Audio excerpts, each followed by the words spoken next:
CEO threw the single dad off her build site. He engineered the foundation the tower stands on.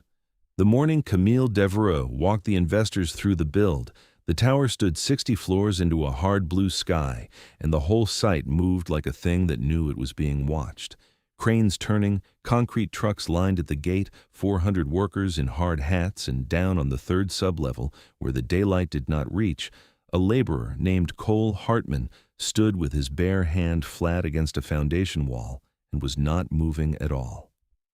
He was 42, lean and broad through the shoulders, with short dark brown hair going gray at the temples, and a few days of stubble he never quite stayed ahead of. There was a faded scar near his left eyebrow. He wore a scuffed hard hat, a yellow high-vis vest over a gray workshirt, dust gray jeans, steel-toed boots, and on his left hand, under a leather work glove he had peeled off to feel the concrete, a plain wedding band he had not taken off in the 3 years since Grace died. He had been on the labor crew for 8 months. He did the work the way he did everything now, without hurry and without complaint, and he never once told anyone that he could read a poured wall the way other men read a newspaper. He was reading one now. There was a crack running up from the base of the core wall, fine as a hair, and to any of the men around him it was nothing. Concrete cracks, everybody knew that. But Cole had set his hand against it and felt the cold air moving through it from the other side, which meant it went all the way through, and he had followed it up with his eyes and seen the way it stepped sideways at each lift line, which meant it was not shrinkage, it was load. The wall was being asked to carry something it had not been built to carry, and on the third sublevel of a 60-floor tower there was a sentence with only one ending. He crouched and laid 2 fingers at the base of the crack and pressed, and a thread of pale dust sifted out, fresh, not cured all the way through, and he looked along the floor at the spacing of the columns and did a piece of arithmetic in his head that he had done 10,000 times in another life, the load coming down 60 floors against the steel that was actually in the ground, and the 2 numbers did not meet, and the gap between them was exactly the size of a thing somebody had decided not to pay for. He found the site engineer, a young man with a clipboard, and told him plainly, "That crack on the core wall is structural. You need to stop the pour on level 4 until someone pulls the foundation calcs." The young man looked at the laborer's vest and laughed, not cruelly, just the easy laugh of a man who knew his own degree, and told Cole to get back to his crew. That was when Camille Devereux came down the ramp with the investors. She was 38 and had taken her father's mid-sized development firm and made it the name on the tallest crane in the city. And this tower was the proof, the building that would put Devereux on the skyline for good, 3 weeks from topping out and already half sold. She had brought the money down to the sublevel to show them the bones of the thing, and she came around the corner to find a laborer arguing with her site engineer in front of the men she most needed to impress. "What is this?" she said. "Ma'am," Cole said, and he kept his voice level. "There's a through crack on the core wall stepping at the lifts. That's not shrinkage. Somebody needs to pull the original foundation drawings before the next pour, because if the calcs don't match what's actually down here, you have a problem you can't see from the top." The young engineer started to apologize for him. Camille did not let him finish. She had a row of investors behind her and a laborer in front of her telling her, in front of them, that her building was unsafe, and the only thing her father had ever taught her that she still believed was that you never, ever let the floor see you flinch. "Get this man off my site," she said. "Now, pull his badge. I don't want him past the gate." 2 security men had Cole by the arms before he finished setting his glove back on. He did not resist. He looked at Camille for 1 second longer than a laborer was supposed to, not angry, only steady, the way a man looks at weather he has already decided to walk through, and then he let them walk him up the ramp and out through the gate, and in the cab of his old truck in the dirt lot, clipped where another man would keep his phone, was a folded sheet of construction paper with a child's drawing on it, a house and a sun and 2 stick figures holding hands, and none of them saw it, and he did not show them. Camille turned back to the investors with her best smile and walked them away from the core wall, and she did not think about the laborer again that day, except that she did, because something in the calm way he had said the calcs don't match what's actually down here had lodged in her like a splinter she could not find to pull. Cole drove home to the small rented house on the west edge of the city where the streets gave way to weeds and chain link. Ruby was on the porch with a library book across her knees and her sneakers not quite reaching the boards. She was 8, dark-haired, with her mother's habit of going very still when she was thinking. "You're home early," she said. "I am." "Did you get fired?" "Something like that." Ruby considered this with the seriousness of a small accountant. "Okay," she said, and went back to her book, because her father had taught her that a thing was only as big as you let it be, and he did not seem to be letting this one be very big. He made dinner, eggs and toast and the last of the good tomatoes, and they ate at the table with the television off, the way they had eaten since Grace got sick. Afterward, Ruby drew at the kitchen table while he washed the 2 plates, and when she went up, she left the new drawing on the counter for him to find. A man, a girl, and in the corner, smaller, a woman with long hair drawn off to one side, watching. He set it in the drawer with the others and turned off the light. What he did not do that night, and had not done in 3 years, was open the long cardboard tube on the top shelf of the hall closet behind the towels where the rest of his life was. A set of foundation drawings, rolled and rubber-banded, the bottom corner of each one carrying a round embossed seal and a signature. A photograph of Grace on a job site in a hard hat, laughing at something off camera. He knew exactly what the tube held. He had not been able to put it where he would see it every day, and he had not been able to throw it away, so it lived on the top shelf in the dark, the way some griefs do, where you know exactly where it is and you do not reach for it. Camille could not sleep. The splinter would not come out. At 11, she called the structural engineer of record for the tower, the man whose firm had stamped the drawings, and asked him, straight, was there any chance the foundation was carrying more than it was designed for? The man was smooth and reassuring and a little too quick, and he told her the foundation was sound, sealed and signed, and she should not let a day laborer with a chip on his shoulder cost her a night's sleep 3 weeks from topping out. And it was the too quick part that kept her awake, because she had spent 15 years learning that the most careful liars are the ones who answer before you finish asking. In the morning, she did the thing her father would have told her never to do. She had the city's records office pull the original foundation permit set for the tower, the first one, the one filed before the firm she was using had ever touched the job, and the engineer of record on that original sealed set, the man who had designed the foundation her entire building stood on, was named Cole A. Hartman. The laborer she had thrown off her site by the arms was the engineer who had designed the ground under it. She found him through the labor agency's records, and that evening she drove herself to the West Side house in a coat that did not belong on that street and knocked, and Cole opened the door in shirt sleeves with concrete dust still in the creases of his hands. He did not look surprised. He looked like a man who had been expecting the world to come find him eventually. "You're Cole Hartman," she said. "You engineered the foundation. Your seal is on the original drawings." "I carry block," he said. "Don't," she said.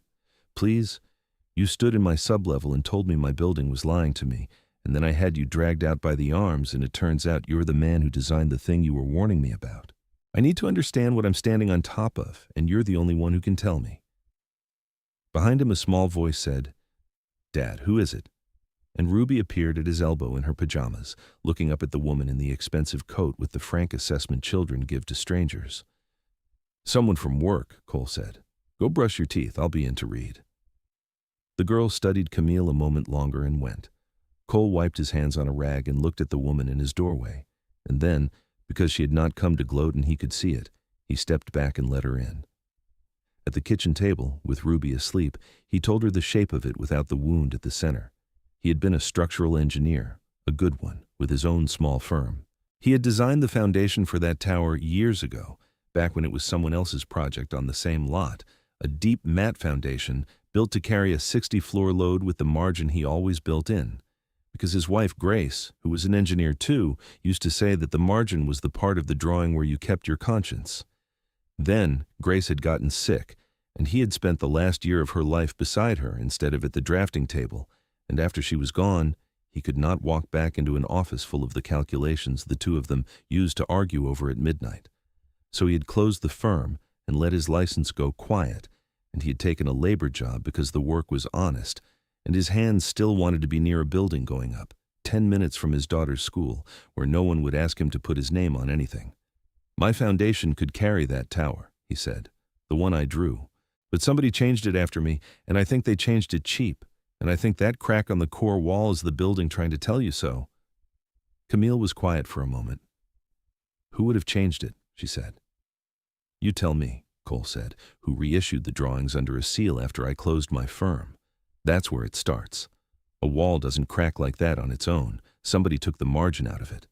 Hugh Ralston was 55 and had been Devereaux's chief of construction for a decade, since before Camille's father died, and he had run the firm's biggest jobs for years on a simple private arithmetic. That the margin an engineer drew into a foundation was money lying in the ground doing nothing. When the tower came back onto Devereaux's books, Ralston had quietly value-engineered the foundation, thinned the mat, pulled rebar, cut the deep piles shorter than Hartman's drawings called for, and pocketed the difference across a chain of subcontractors he controlled. The change required a new sealed drawing set, and the original engineer had closed his firm and vanished into grief. So Hugh Ralston had solved the problem the way he solved most problems. He had reissued the foundation drawings showing the cheaper design and stamped them with Cole Hartman's professional seal, a seal traced and reproduced from the original filed set, and signed Hartman's name to them, and filed them with the city, and assumed the engineer was gone and would never see his own name on a building he had never approved. He had not planned for the man to be carrying block on the third sublevel with his bare hand flat against the wall. Camille asked the records office whether anyone still held the original calculation set, the working drawings behind the permit, and the clerk told her those had been returned to the engineer's firm years ago when it closed, and the firm was gone. But a retired woman named Marlene Ott, who'd been Hartman's document control manager for 11 years and had boxed up the office herself the week it shut, answered Camille's call and went very quiet on the line for a long moment. "I kept the foundation set," Marlene said finally. "The original sealed drawings in the full calc package. Cole told me to shred everything. I shredded the rest. I couldn't shred those because his wife checked every number in that package the month before she got her diagnosis, and it felt like throwing her away." A pause. "Why are you asking me, Miss Devereaux? What's happened to my foundation?"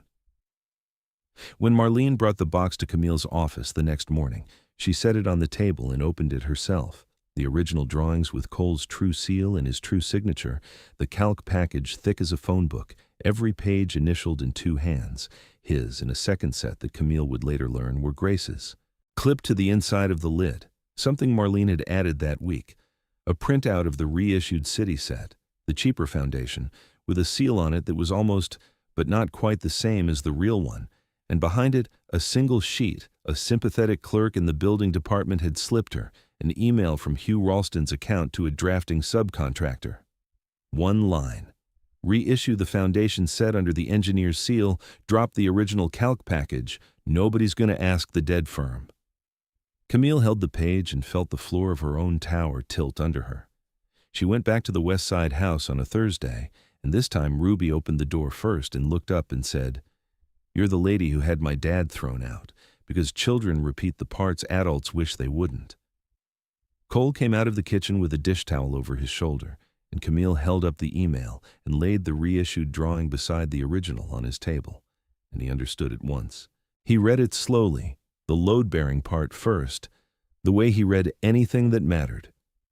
When he saw Grace's initials beside his own all down the margin of the calc package, he set his hand flat on the page and held it there, and his knuckles went white, and then the breath went out of him and his hand opened again, deliberate, the way of a man who had decided a long time ago not to make a fist in front of his daughter. Then he looked at the seal on the reissued set for a long moment. "That isn't my stamp," he said quietly. "It's close. The registration number's right, he copied that, but the seal's a hair off round, and the signature crosses the border on the wrong side. I signed so the line never touches the seal. My wife used to tease me about it, said I was the only engineer she knew who treated his own stamp like it was sleeping." He almost smiled. It did not reach anywhere. He thinned the mat and cut the piles and kept the margin for himself. He took the part of the drawing where I kept my conscience, and he sold it. Ruby had come back in her socks and crossed straight to Camille and held up a fresh drawing, the way she did with people she had decided about, 3 figures now, a man, a girl, and a woman with dark hair, holding hands under a yellow sun.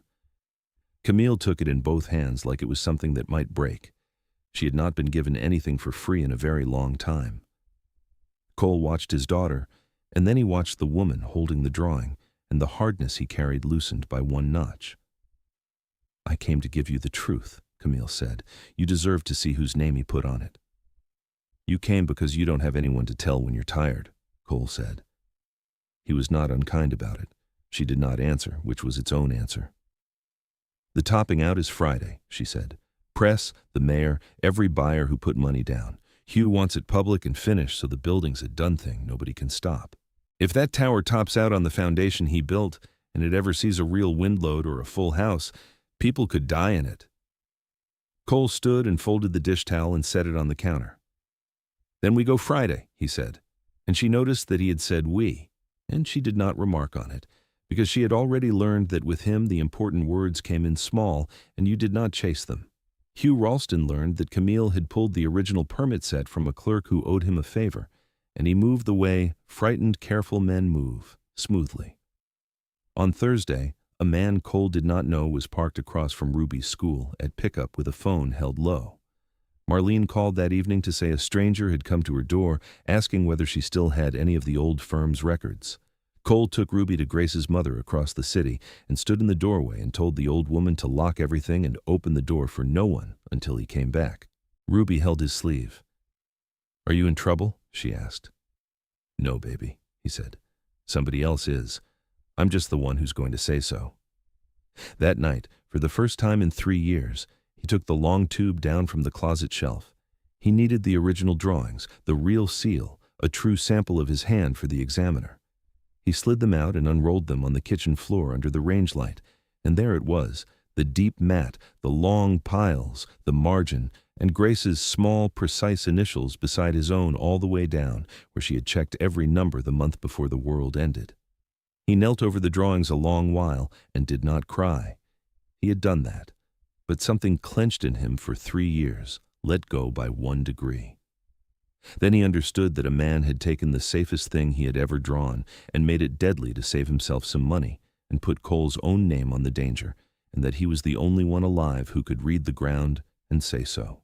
He rolled the drawings up but left the tube down off the shelf this time, where he could reach it, and found he did not mind it being there. The topping out ceremony filled a platform at the base of the tower on Friday morning, the last beam waiting on the crane hook with a small fir tree and a flag wired to it the way the ironworkers always did. 300 people in folding chairs, the mayor, the press, the buyers, Hugh Ralston at the lectern in a crisp, hard hat that had never seen a day of work, smiling the smile of a man who had already counted the votes. Camille was meant to give the signal to set the final beam. She stepped to the microphone instead. "Before we top out," she said, "I'd like to introduce the engineer who designed the foundation this tower stands on." And the crowd turned, and Cole walked up onto the platform. He had traded the high-vis vest for the one dark suit he owned, 10 years out of fashion, pressed that morning with a hard hat under his arm because the site required it, and he had never in his life broken a site rule. He carried the long tube. He did not look at the press.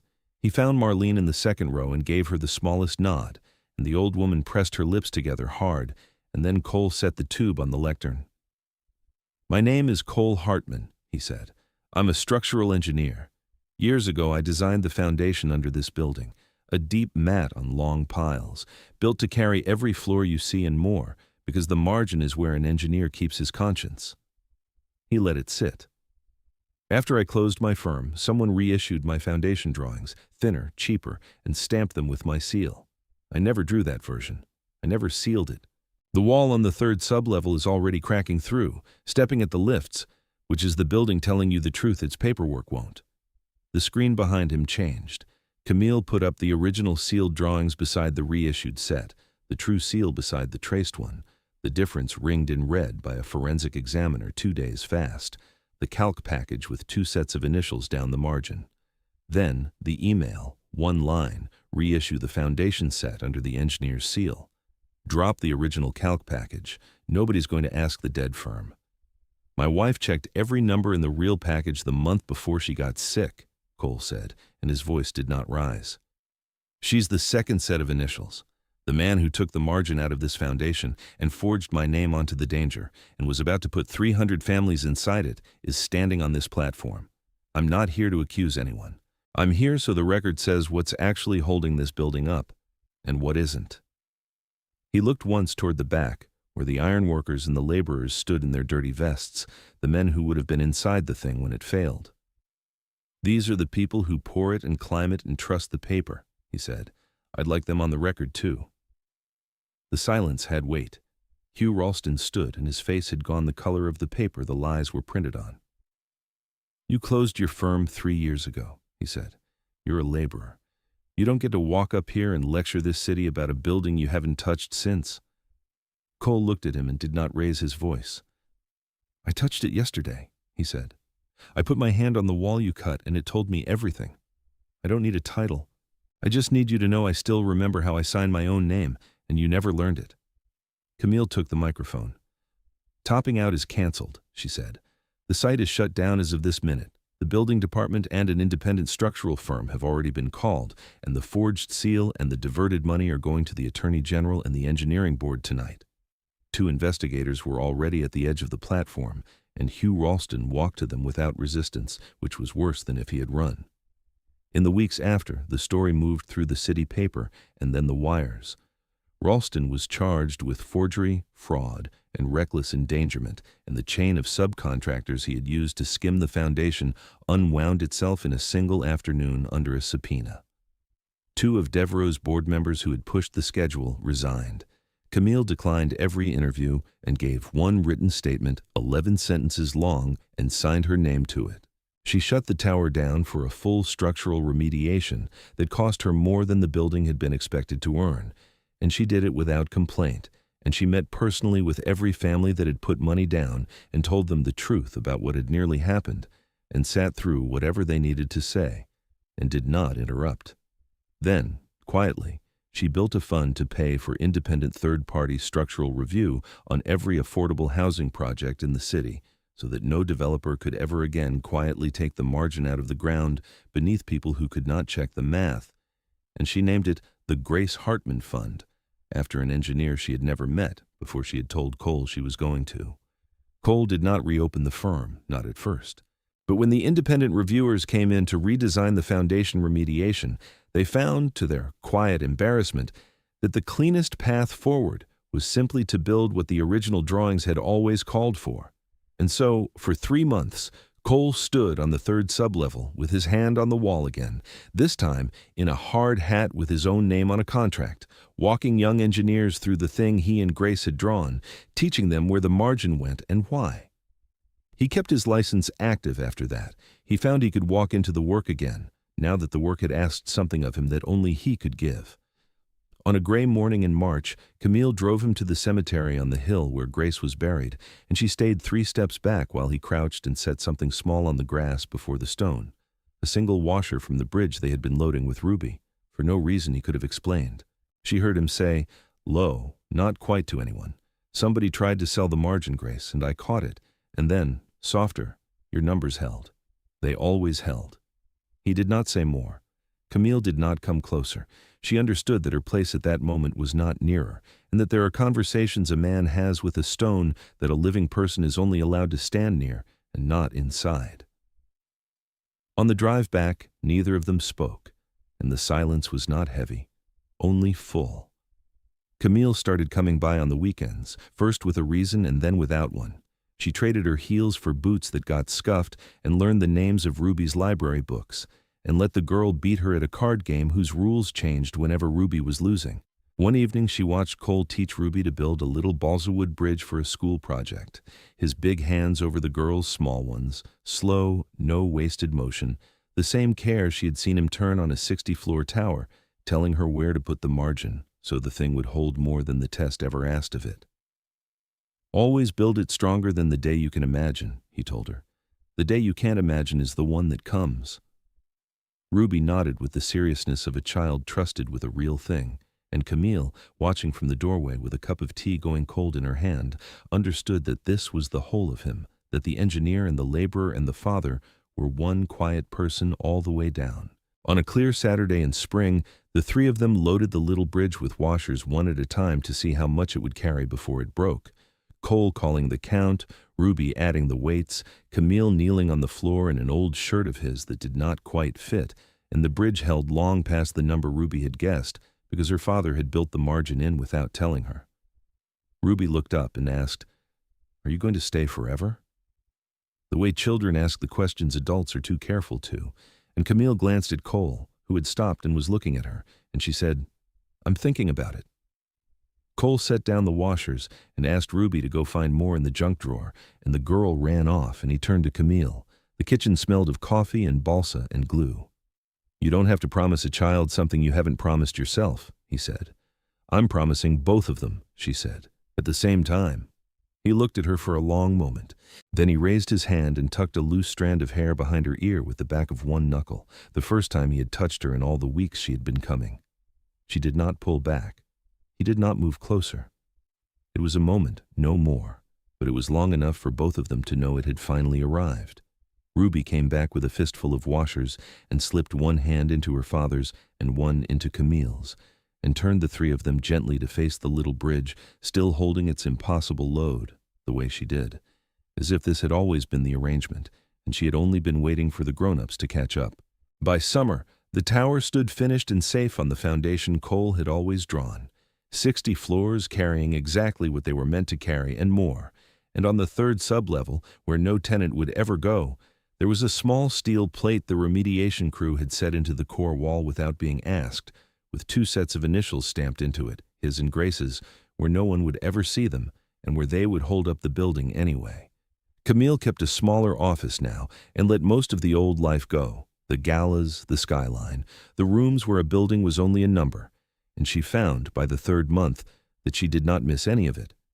She had taken to carrying, in her coat pocket where the board could not see it, the single washer Cole had given her off the bridge, and she turned it over in her fingers sometimes in the middle of a hard meeting and felt the meeting get smaller. A man had been dragged off a site by the arms for saying the ground was lying on a foundation he had drawn with his own 2 hands. Some people put their worth where the whole city can see it, 60 floors against the sky. Others put it down deep in the part of the drawing where the conscience goes, the part nobody ever looks at, and you only learn it was there when a man lays his bare hand on a wall and the wall tells him the truth.